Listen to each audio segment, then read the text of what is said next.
To stay updated, please subscribe to our YouTube channel and don't forget to press bell button. You can also find us on Facebook, same name of IIUI Schools, Ukhara campus. Friends, I'm Rudaina from grade 3. Today I want to share 23rd March 1940 with you.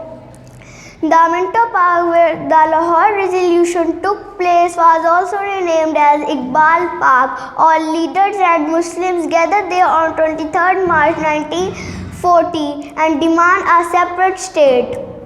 The result of that day, Pakistan came into being.